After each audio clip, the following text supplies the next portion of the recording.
Pemirsa, kita memasuki kabar penambayan. Ratusan guru dan peserta didik serta sejumlah SKPD di lingkungan pemerintah Kota Banjarmasin turut menghadiri peringatan Hari Pendidikan Nasional di halaman Balai Kota Banjarmasin, Jalan R.E. Marta Dinata, Banjarmasin Tengah, besokan Kamis 2 Mei 2024.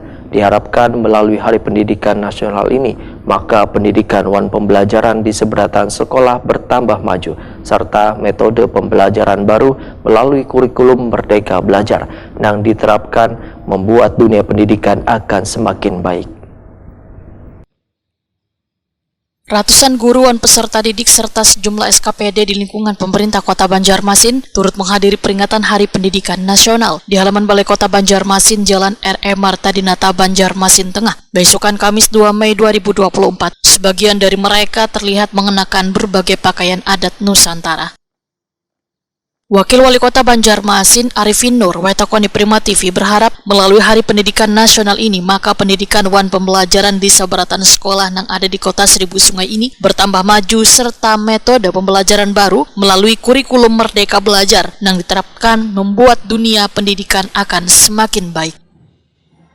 Arifin Nur menyatakan kurikulum Merdeka Belajar sudah mulai diimplementasikan pemerintah sejak 2 tahun lalu. Tujuannya untuk menyederhanakan kurikulum yang sebelumnya terkesan rumit dan kada bisa memenuhi pencapaian kompetensi peserta didik. Hari Pendidikan Nasional tahun 2024, yang mana tadi kita sudah memberikan ulasan bahwa apa yang menjadi program dari pemerintah Republik Indonesia melalui Kementerian Riset, Pendidikan, Kebudayaan, bahwa intinya tekanan daripada kementerian kita adalah berusaha berjuang selama 5 tahun adalah untuk Merdeka Belajar. Nah, dengan inovasi yang luar biasa, sehingga terobosan dari dunia pendidikan memerlukanlah peningkatan SDM yang harus mumpuni. Nah, dengan adanya Merdeka Belajar kita harapkan siswa-siswa itu diberikan kebebasan, tapi dalam rangka tetap diarahkan sesuai dengan norma-norma pendidikan. Nah, jadi norma belajar itu intinya ya bebas apapun yang mereka lakukan dalam rangka upaya-upaya mereka belajar, baik itu dari tingkat PAUD, TK, dan kemudian SD, SMP, sampai SMA, sampai perguruan tinggi pun mereka belajar ditekankan agar kita bisa meningkatkan kemampuan sumber daya manusia kita dan untuk menciptakan tenaga